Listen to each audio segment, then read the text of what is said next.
International Knee and Joint Center, your #1 knee and joint experts.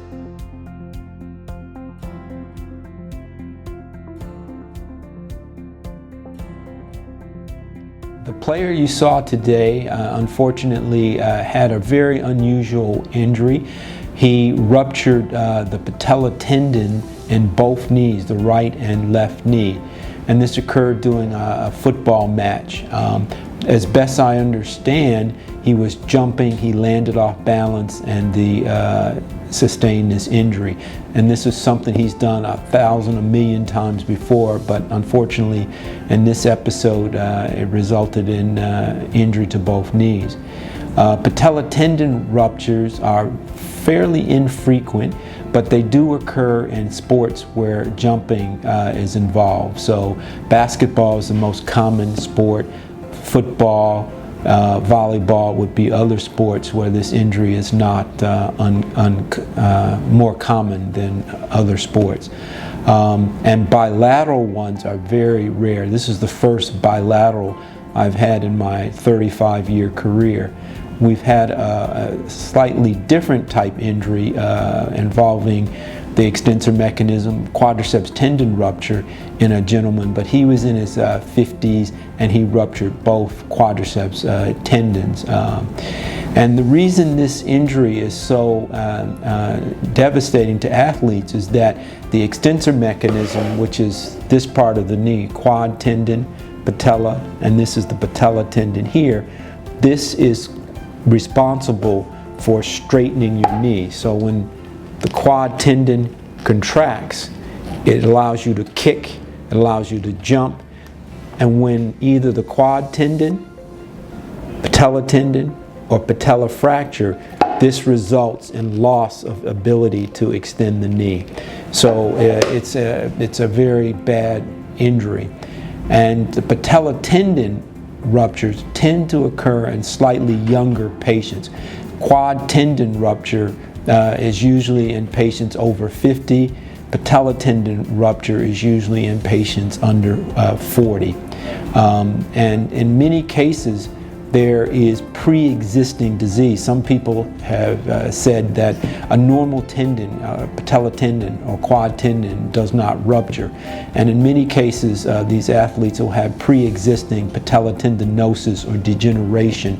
And that's something that is associated with jumping sports, volleyball, basketball, and football. And once the tendon ruptures, it requires surgical repair. And basically what we did is we repaired using non-absorbable sutures. We put stitches in the patellar tendon and we brought them up through drill holes in the patella, tied them on the top of the patella, and that rejoins the patella to the bone. And after this, there's a long rehab program because the initial phase, you have to protect the repair, so the first 6 weeks the patient has to be very careful not to slip or fall, so they're placed in braces, and in his case 2 braces. Generally you can allow the patient to put weight on it, but it's bending the knee that has to be a slow process. So he's now 3 weeks from surgery. We're only allowing him to bend about 60 degrees, and then as the healing progresses, each week we will allow further flexion on the knee. And eventually he'll get around week 6 about 90 degrees. And once they get 90 degrees, life becomes easier because you can do some more interesting exercises like a stationary bike. You can start some leg presses, elliptical cross trainer, and the rehabilitation program sort of opens up. The difficulty with this, though, is it takes a long time to get your quadriceps strength back. It probably takes over a year to get the quadriceps strength and the muscle bulk back. And so it's a long rehab for the patient. If they go back too quickly before they have complete restoration of muscle control, they run the risk of re-rupture. So you have to be very careful. And typically when this happens in professional basketball player, they miss at least 1, maybe 1.5 years before they can go back to sport. And so that's why this has such an impact on patients. As an aside, I have ruptured both of my quadriceps tendons. And the first one occurred playing basketball, the second one occurred with a slip. So I've gone through what he's going through. So my heart really bleeds for him because I know I've been through this.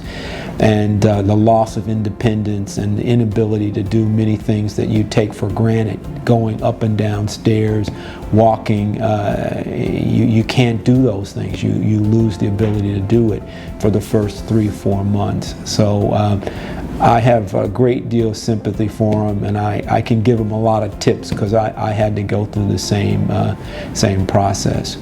So again, this is a pretty unusual injury, but I'm optimistic. He's a good patient. He's compliant. He's strong. He's young. He wasn't 50 when he did it like I did mine, so he has a good chance we can hopefully get him back. Thanks.